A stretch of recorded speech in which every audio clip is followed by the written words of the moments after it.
नमस्ते प्यारे दोस्तों। क्या आपने कभी सोचा है कि हमारे देश नेपाल को दुनिया में इतना खास क्यों माना जाता है? इसका एक बहुत बड़ा कारण है हमारी राष्ट्रीय संपदा। राष्ट्रीय संपदा यानी हमारे पुरखों की दी हुई वे अनमोल चीजें जो हमें हमारी पहचान दिलाती हैं। ये सिर्फ पुरानी इमारतें, जंगल या पहाड़ नहीं हैं, बल्कि ये हमारी संस्कृति, इतिहास और गौरव की जीती जागती कहानियां हैं। ये वो खजाना है जो हमें बताता है कि हम कौन हैं और हमारा अतीत कितना शानदार रहा है। ये धरोहर हमें अपनी जड़ों से जोड़ती है और हमें एक राष्ट्र के रूप में एकजुट करती है। कल्पना कीजिए, अगर हमारे पास पशुपतिनाथ मंदिर जैसा पवित्र स्थल या सगरमाथा जैसा ऊंचा पर्वत न होता तो हमारी पहचान कितनी अधूरी होती। ये संपदाएं हमारे देश की आत्मा की तरह हैं।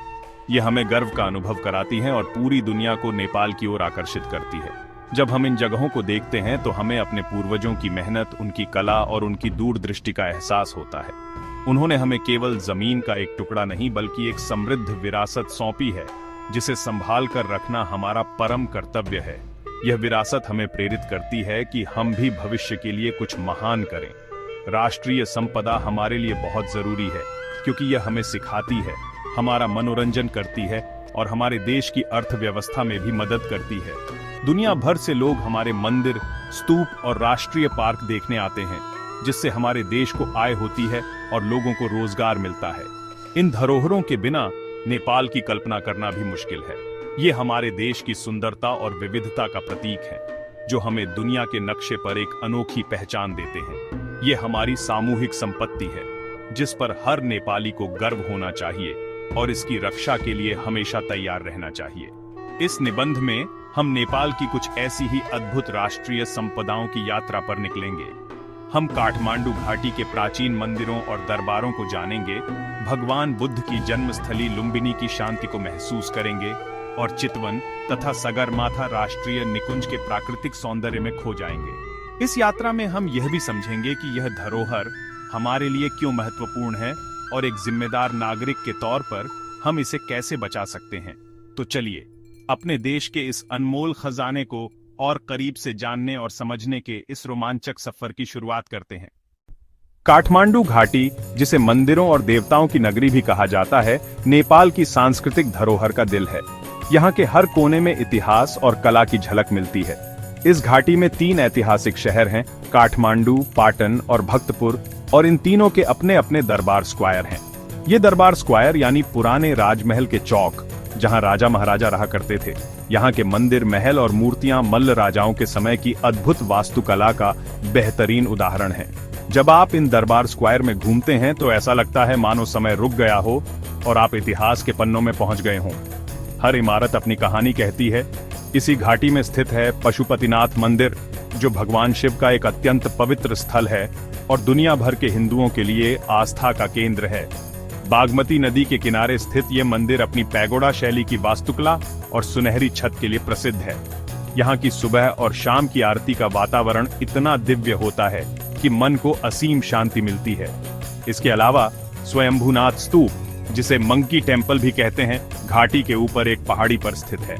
यहाँ से पूरी काठमांडू घाटी का सुंदर नजारा दिखाई देता है।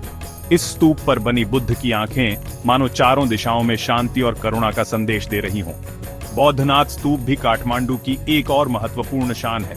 ये दुनिया के सबसे बड़े स्तूपों में से एक है और तिब्बती बौद्ध धर्म का एक प्रमुख केंद्र है।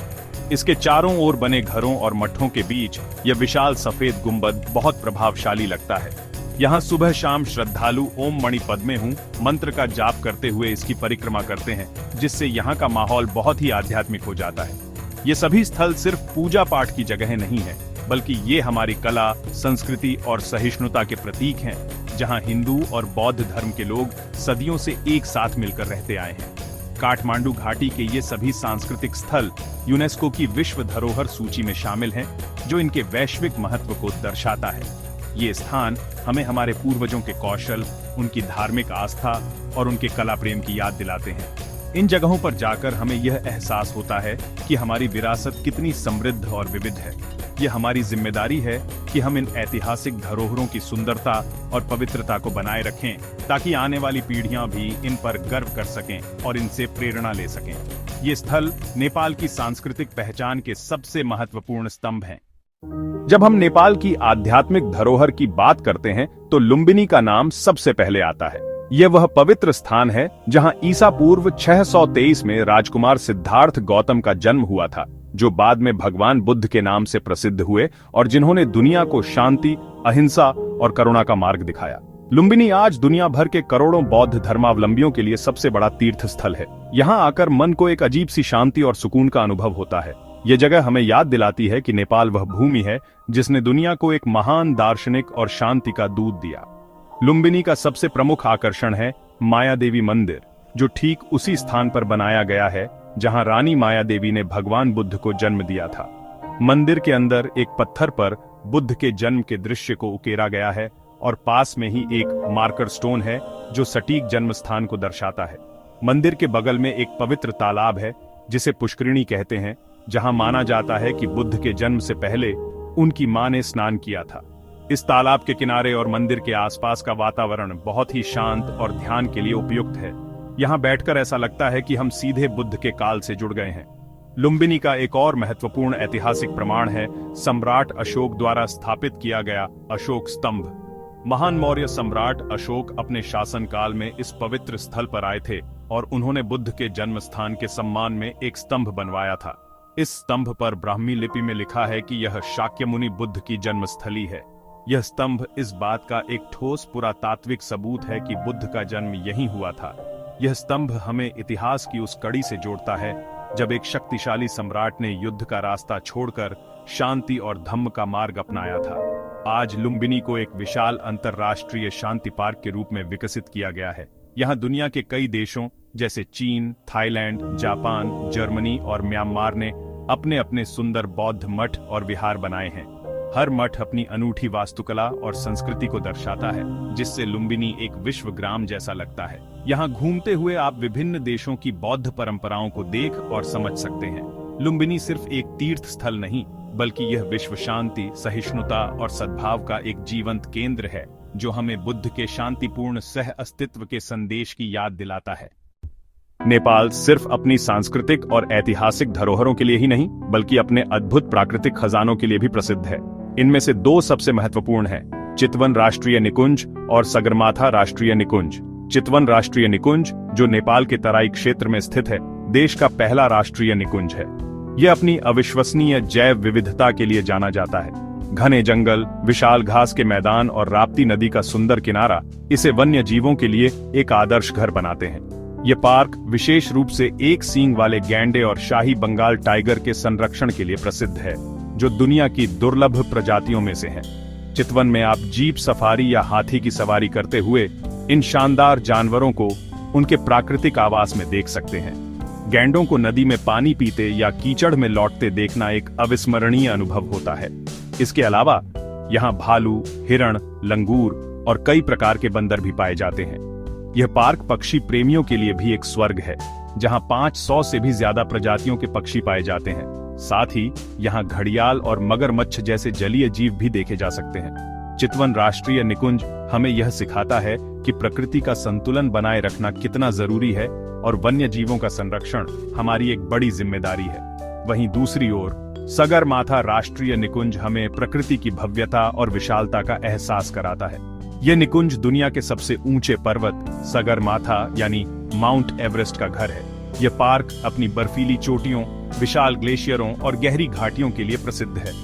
यहाँ दुनिया की कई और ऊंची चोटियां जैसे ल्होत्से, नुक्चे और चो ओयू भी स्थित हैं। ये निकुंज सिर्फ पर्वतारोहियों के लिए ही नहीं, बल्कि उन सभी के लिए एक आकर्षण का केंद्र है जो हिमालय के अद्भुत सौंदर्य को देखना चाहते हैं। यहाँ की हवा में एक अनोखी ताजगी और शांति है जो शहरी जीवन के शोर से बहुत दूर है। यह क्षेत्र केवल पहाड़ों के लिए ही नहीं, बल्कि यहाँ रहने वाले शेरपा समुदाय की अनूठी संस्कृति के लिए भी जाना जाता है। शेरपा लोग अपनी साहस, सहनशीलता और पर्वतारोहण कौशल के लिए पूरी दुनिया में प्रसिद्ध हैं। इस निकुंज में ट्रैकिंग करते हुए आप उनके गांवों से गुजरते हैं, उनके मठों को देखते हैं और उनकी जीवन शैली को करीब से जानने का मौका पाते हैं। यहाँ रेड पांडा और हिम तेंदुए जैसे दुर्लभ जीव भी पाए जाते हैं, हालांकि उन्हें देखना बहुत मुश्किल होता है। सगरमाथा राष्ट्रीय निकुंज प्रकृति और संस्कृति का एक अद्भुत संगम है, जो हमें प्रकृति का सम्मान करना और उसके साथ सामंजस्य बनाकर जीना सिखाता है। हमारी राष्ट्रीय संपदा, चाहे वह काठमांडू के मंदिर हों या सगरमाथा की चोटियां, हमारे लिए कई कारणों से बहुत महत्वपूर्ण है। सबसे पहले, यह हमारी पहचान का आधार है। ये धरोहरें हमें हमारे गौरवशाली इतिहास और समृद्ध संस्कृति से जोड़ती हैं। जब कोई हमसे पूछता है कि नेपाल क्या है, तो हम गर्व से सगरमाथा, लुम्बिनी और पशुपतिनाथ का नाम लेते हैं। ये हमारी राष्ट्रीय पहचान को मजबूत करती है और हम सभी नेपालियों को एक होने का एहसास कराती है। ये हमें याद दिलाती है कि हम एक ऐसी भूमि के वासी हैं जिसका अतीत महान और प्रेरणादायक रहा है, और यह हमें भविष्य के लिए भी प्रेरित करती है। दूसरा, हमारी धरोहर का शैक्षिक महत्व बहुत बड़ा है। ये स्थान खुली किताबों की तरह है, जहां जाकर हम अपने देश के इतिहास, कला, वास्तुकला, धर्म और समाज के बारे में बहुत कुछ सीख सकते हैं। किताबों में दरबार स्क्वायर के बारे में पढ़ना एक बात है, लेकिन वहां जाकर उन बारीक नक्काशी को अपनी आंखों से देखना बिल्कुल अलग अनुभव है। इसी तरह चितवन जाकर वन्य जीवों के बारे में सीखना हमें पर्यावरण के प्रति ज्यादा संवेदनशील बनाता है। ये धरोहरें हमारी युवा पीढ़ी के लिए सीखने और प्रेरणा लेने का सबसे अच्छा स्रोत हैं, जो उन्हें अपनी जड़ों से जोड़े रखती हैं। हमारी संपदा का आर्थिक महत्व भी बहुत अधिक है। नेपाल की अर्थव्यवस्था में पर्यटन एक महत्वपूर्ण भूमिका निभाता है, और हमारी ये धरोहरें ही दुनिया भर के पर्यटकों को यहाँ खींच कर लाती हैं। जब पर्यटक यहाँ आते हैं तो वे होटल, भोजन, परिवहन और स्मृति चिन्हों पर खर्च करते हैं, जिससे देश को विदेशी मुद्रा मिलती है और स्थानीय लोगों के लिए रोजगार के अवसर पैदा होते हैं। गाइड, होटल कर्मचारी, दुकानदार और टैक्सी चालक जैसे कई लोगों की आजीविका सीधे तौर पर पर्यटन से जुड़ी हुई है। इस तरह हमारी धरोहरें न केवल हमारी पहचान है, बल्कि हमारी समृद्धि का एक महत्वपूर्ण साधन भी है। अंत में, हमारी प्राकृतिक धरोहरों का पर्यावरणीय महत्व अतुलनीय है। चितवन और सगरमाथा जैसे राष्ट्रीय निकुंज न केवल दुर्लभ वन्य जीवों और वनस्पतियों का घर हैं, बल्कि ये हमारे पर्यावरण को संतुलित रखने में भी मदद करते हैं। ये जंगल और पहाड़ हमारे जल स्रोतों की रक्षा करते हैं, हवा को साफ करते हैं और जलवायु को नियंत्रित करने में सहायक होते हैं। ये हमारी जैव विविधता के भंडार हैं, जिन्हें संरक्षित करना पूरी मानवता के लिए जरूरी है। इस प्रकार हमारी संपदा हर पहलू में हमारे जीवन को बेहतर बनाती है, चाहे वह सांस्कृतिक हो, शैक्षिक हो, आर्थिक हो या पर्यावरणीय। ये जानकर दुख होता है कि हमारी ये अनमोल धरोहरें आज कई तरह के खतरों का सामना कर रही हैं। प्राकृतिक आपदाएं जैसे भूकंप और बाढ़ इन्हें नुकसान पहुंचाती हैं। प्रदूषण, शहरीकरण का दबाव और उचित देखभाल की कमी के कारण भी हमारी ऐतिहासिक इमारतें कमजोर हो रही हैं। कई बार लोग अनजाने में या जानबूझकर इन जगहों पर कूड़ा फैलाते हैं, दीवारों पर कुछ लिख देते हैं या मूर्तियों को नुकसान पहुंचाते हैं। वन्य जीवों का अवैध शिकार और जंगलों की कटाई हमारी प्राकृतिक धरोहरों के लिए एक बड़ा खतरा है। अगर हमने समय रहते इन खतरों पर ध्यान नहीं दिया, तो हम अपनी इस अनमोल विरासत को हमेशा के लिए खो सकते हैं। इन धरोहरों का संरक्षण करना केवल सरकार की ही नहीं, बल्कि हम सभी नागरिकों की सामूहिक जिम्मेदारी है। हम कुछ बहुत ही आसान उपाय अपनाकर इसमें अपना महत्वपूर्ण योगदान दे सकते हैं। जब भी हम किसी ऐतिहासिक स्थल पर जाएं, तो हमें वहां सफाई का पूरा ध्यान रखना चाहिए। कूड़े को कूड़ेदान में ही डालें और दूसरों को भी ऐसा करने के लिए प्रेरित करें। हमें इन पवित्र और ऐतिहासिक इमारतों की दीवारों पर कुछ भी लिखने या खुरचने से बचना चाहिए। हमें यह समझना होगा कि ये स्थान हमारे घर की तरह ही पवित्र हैं और हमें इनका सम्मान करना चाहिए। प्राकृतिक धरोहरों को बचाने के लिए हम पर्यावरण के प्रति जागरूक हो सकते हैं। हमें प्लास्टिक का उपयोग कम करना चाहिए, पेड़ लगाने चाहिए और वन्य जीवों के प्रति दया का भाव रखना चाहिए। हमें ऐसी किसी भी गतिविधि का हिस्सा नहीं बनना चाहिए जिससे हमारे जंगलों या जानवरों को नुकसान पहुंचे। स्कूलों और समुदायों में धरोहर संरक्षण के बारे में जागरूकता कार्यक्रम आयोजित किए जा सकते हैं, ताकि ज्यादा से ज्यादा लोग, खासकर बच्चे, इसके महत्व को समझ सकें। जब हर नागरिक अपनी जिम्मेदारी समझेगा, तभी हम अपनी संपदा को प्रभावी ढंग से बचा पाएंगे। हमारी राष्ट्रीय संपदा हमारे अतीत का गौरव, वर्तमान की पहचान और भविष्य की प्रेरणा है। यह हमारे पूर्वजों का दिया हुआ एक अनमोल उपहार है, जिसे हमें अपनी आने वाली पीढ़ियों को सुरक्षित सौंपना है। आइए हम सब मिलकर यह संकल्प लें कि हम अपने देश की इन अद्भुत धरोहरों की रक्षा करेंगे, इनका सम्मान करेंगे और इनकी कहानियों को दुनिया भर में फैलाएंगे। एक जागरूक और जिम्मेदार नागरिक बनकर ही हम यह सुनिश्चित कर सकते हैं कि नेपाल की यह अनमोल विरासत युगों युगों तक जीवित रहे और हमारी आने वाली पीढ़ियों को भी प्रेरित करती रहे। यही हमारी अपनी धरती के प्रति सच्ची देशभक्ति होगी। विद्यार्थियों के लिए क्विज। पहला, भगवान बुद्ध का जन्म नेपाल के किस स्थान पर हुआ था? दूसरा, काठमांडू घाटी में स्थित किसी एक विश्व धरोहर स्थल का नाम बताइए। तीसरा, एक सींग वाला गैंडा मुख्य रूप से नेपाल के किस राष्ट्रीय निकुंज में पाया जाता है? चौथा, दुनिया का सबसे ऊंचा पर्वत कौन सा है और यह किस राष्ट्रीय निकुंज में स्थित है? पांचवा, हमें अपनी धरोहरों को क्यों बचाना चाहिए? कोई एक कारण बताइए।